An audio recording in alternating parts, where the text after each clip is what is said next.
Delta's offering people who were involved in this plane crash in Toronto $30,000 that they say has no strings attached. Obviously, plane crashes are on the mind for a lot of people. Melonie and I talked a little bit about this on Tuesday. What do you guys make of this no strings attached payout for, I believe, the 76 passengers that were involved in this crash? I think it sounds like there could be more money that they could be getting from an actual lawsuit. So it's like, oh, offer them 30,000 so that we don't get sued. I mean, hey, $30,000 is a lot of money. So I mean, it's pretty good, but it seems like the crew that was on it don't have this option. So this is from NBC News. So the crew doesn't? I guess not. Only the passengers. Yikes.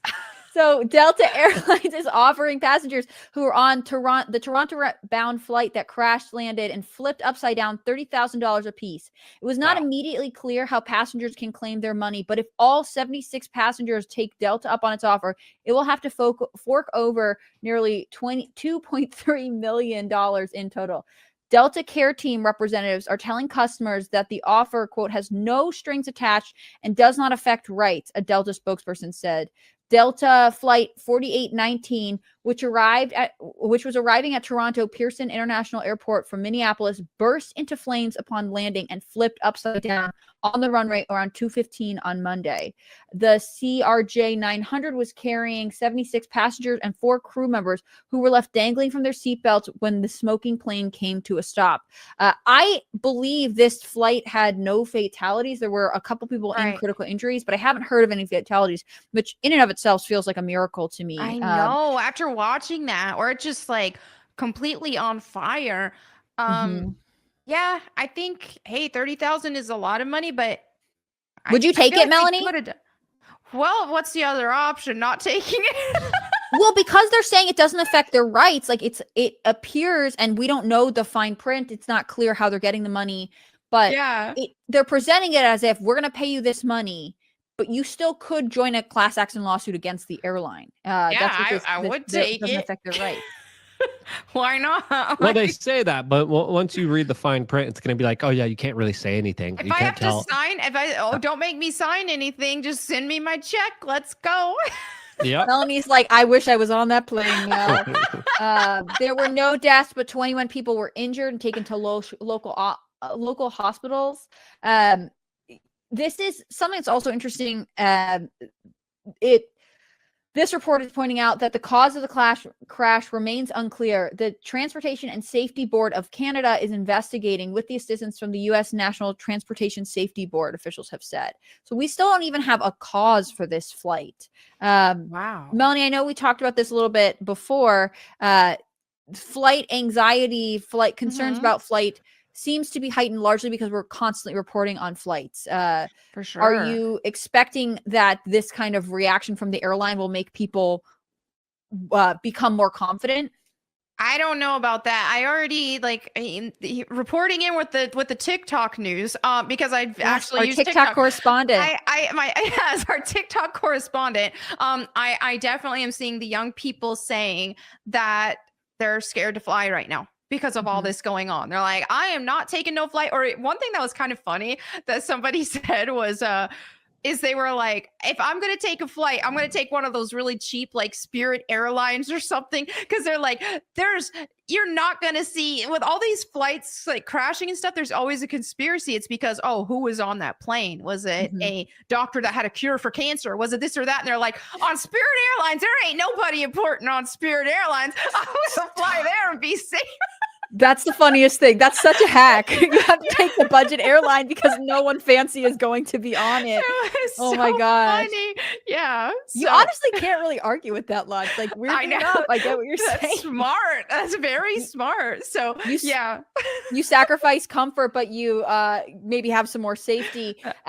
Because these airlines are being, or because it feels like there are a lot of plane crashes being reported. I thought it was interesting. We had someone super chatting yesterday and say, actually, there are fewer. There've only been like 13 this year. And at this point, under Biden or last year, there had been, I think close to 76. Oh. Secretary of Transportation Sean Duffy put out this statement saying there's a growing media narrative that there are more airplane crashes now in Trump's presidency than under Biden. This is false.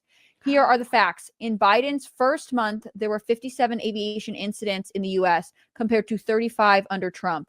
The need for immediate improvement to our safety infrastructure is long overdue. The tragic American Airlines crash was a heartbreaking wake-up call that improvements must be made. This is why I've enlisted the brightest minds, including SpaceX engineers, to help upgrade our aviation system. I am fully committed to transportation excellence, as well as transparency and honesty with the public. So, wow. Okay, because I was even wondering about that. I'm so glad that he made this statement here, because it's like, it looks like there's more plane crashes than ever right now. And that's something that was in the back of my mind, was like, hey, wait a minute. Is suddenly something going on where we have a ton more plane crashes, or is the media just reporting it more? And we talked about this too, how like, hey, is it an influx of reporting because it's actually getting good views and the other outlets want views, or is there actually a conspiracy here of, or just how they want to try to make Trump look bad, so they keep pushing this? right. I mean, it reminds me of the beginning when they were talking about the egg prices. Mainstream outlets didn't talk about egg prices at all under Biden. Trump becomes president. They're like, it's so high. Trump hasn't done anything to change it. You know, they maybe weren't covering plane crashes the same way under Biden, maliciously or not. Right. But now that it seems like something you can criticize Trump for, they're all about it. Yeah, listen, guys, I have it on good word that it's the deep state CIA doing all of this. I'm kidding. I'm joking. It's just women pilots. I mean, in this case, it seems like it was a mechanical failure, because it looks like those wheels went out. So maybe it's not women pilots, but women engineers. There we go. There we go. But again, in this case, it's Canada's responsibility, I believe, to tell us the cause of the crash, because it happened on Canadian soil, and we still don't know. And nobody's mad at Canada about that. True. What's going on with that? They're gonna blame Trump for Canada?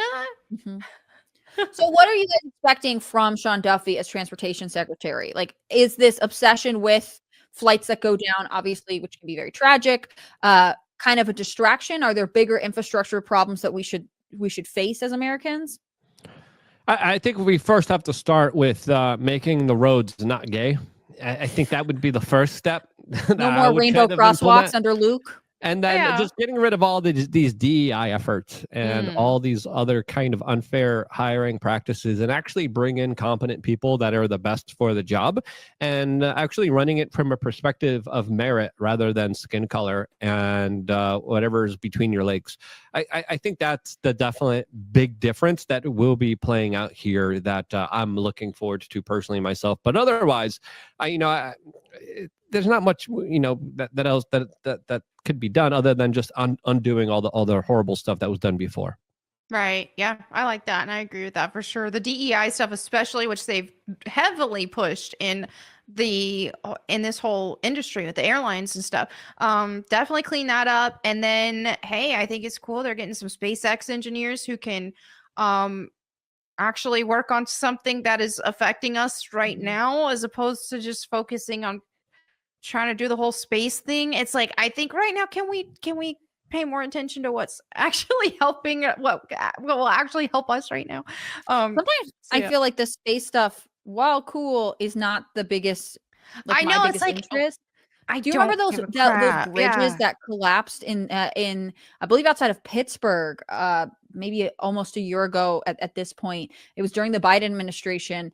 It seems like some of our critical infrastructure is old and crumbling. I think space is cool, but maybe this is the thing we should focus on. And that's sort of how I feel about the plane crashes. Like, it's nice to have Sean Duffy put out the numbers and be like, at this point, we are lower. I mean, 35 is not great, but I don't know statistically if you'd actually ever get to zero. There's always a risk in everything. But while we talk about the flights, are we actually losing focus of things that we should be hoping that the Trump administration is pressing forward with improving? I'm not saying they're not doing it, but I would be curious to hear a report on like critical bridges, on train derailments, on some other things that are also needing the media attention that they're not really getting right now. Right. Yeah, for sure.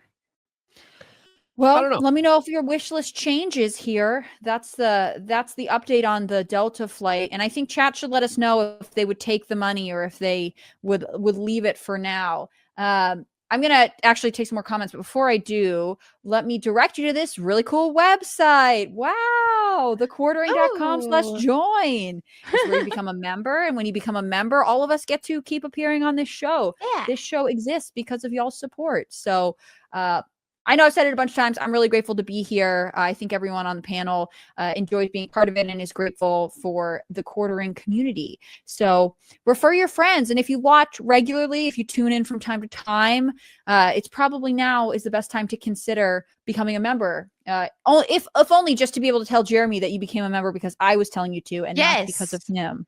Do it for Estrocast and Luke. It is funny that Luke is now is on his second round of Estrocast this week.